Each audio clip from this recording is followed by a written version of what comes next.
1984, por George Orwell. 1984 sitúa su acción en un estado totalitario. Como explica O'Brien, miembro de la dirección del partido dominante, el poder es el valor absoluto y único. La vigilancia despiadada de este superestado ha llegado a apoderarse de la vida y la conciencia de los ciudadanos, interviniendo incluso en las esferas más íntimas de los sentimientos humanos. Todo está controlado por la figura del gran hermano, el jefe que todo lo ve, todo lo escucha y todo lo dispone. Winston Smith, el protagonista, aparece inicialmente como símbolo de la rebelión, pero conforme el relato avanza, queda cada vez más atrapado por este engranaje omnipresente y cruel. Un magnífico análisis del poder, una de las novelas más inquietantes y atractivas del siglo XX.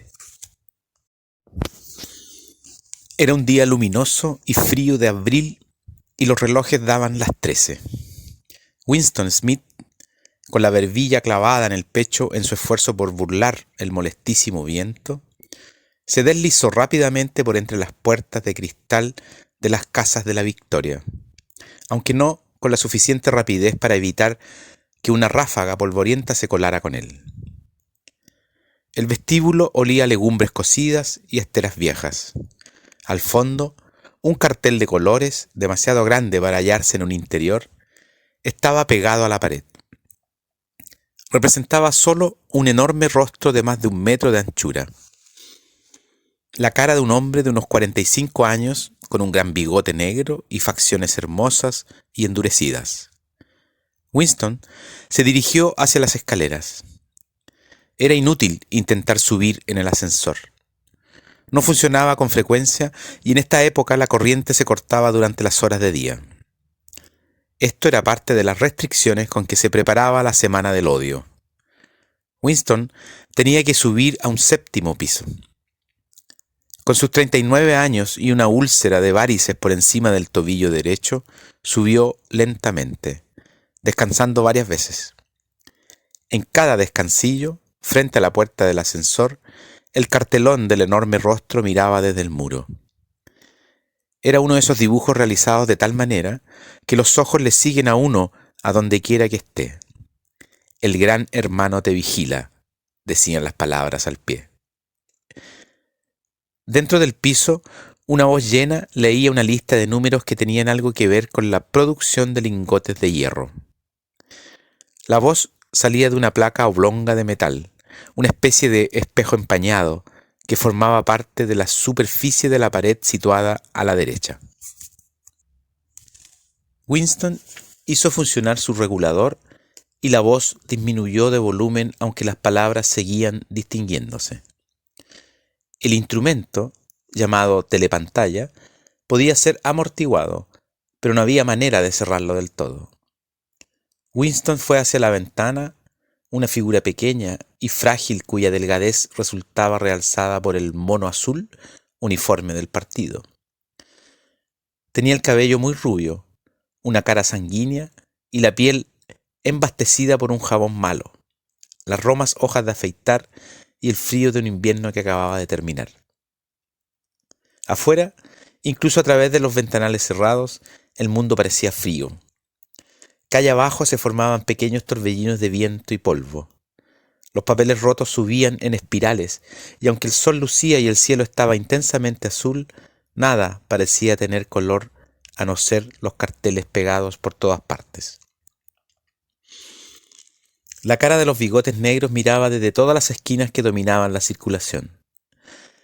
En la casa de enfrente había uno de esos cartelones. El gran hermano te vigila, decían las grandes letras, mientras los sombríos ojos miraban fijamente a los de Winston. En la calle, en línea vertical con aquel, había otro cartel roto por un pico, que flameaba espasmódicamente azotado por el viento, descubriendo y cubriendo alternativamente una sola palabra: Ingsoc. A lo lejos, un autogiro pasaba entre los tejados. Se quedaba un instante colgado en el aire y luego se lanzaba otra vez en un vuelo curvo. era de la patrulla de policía encargada de vigilar a la gente a través de los balcones y ventanas. Sin embargo, las patrullas eran lo de menos. Lo que importaba verdaderamente era la policía del pensamiento. A la espalda de Winston, la voz de la telepantalla seguía murmurando datos sobre el hierro y el cumplimiento del 9º plan trienal. La telepantalla recibía y transmitía simultáneamente. Cualquier sonido que hiciera Winston superior a un susurro era captado por el aparato. Además, mientras permaneciera dentro del radio de visión de la placa de metal, podía ser visto a la vez que oído. Por supuesto, no había manera de saber si le contemplaban a uno en un momento dado. Lo único posible era figurarse la frecuencia y el plan que empleaba la policía del pensamiento para controlar un hilo privado. Incluso se concebía que los vigilaran a todos a la vez, pero desde luego podían intervenir su línea de usted cada vez que se les antojara. Tenía usted que vivir, y en esto el hábito se convertía en un instinto, con la seguridad de que cualquier sonido emitido por usted sería registrado y escuchado por alguien y que, excepto en la oscuridad, todos sus movimientos serían observados. Winston se mantuvo de espaldas a la telepantalla. Así era más seguro, aunque como él sabía muy bien, incluso una espalda podía ser reveladora. A 1 kilómetro de distancia, el Ministerio de la Verdad, donde trabajaba Winston, se elevaba inmenso y blanco sobre el sombrío paisaje. Esto es Londres, pensó con una sensación vaga de disgusto. Londres, principal ciudad de la Franja Aérea 1, que era, a su vez, la tercera de las provincias más pobladas de Oceanía. Trató de exprimirse de la memoria algún recuerdo infantil que le dijera si Londres había sido siempre así. Hubo siempre estas vistas de decrépitas casas decimonónicas, con los costados revestidos de madera, las ventanas tapadas con cartón, los techos remendados con planchas de zinc acanalado y trozos sueltos de tapias de antiguos jardines.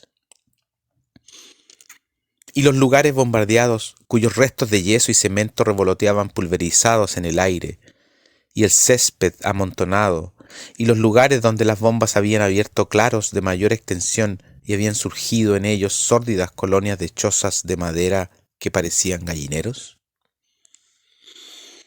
Pero era inútil. No podía recordar.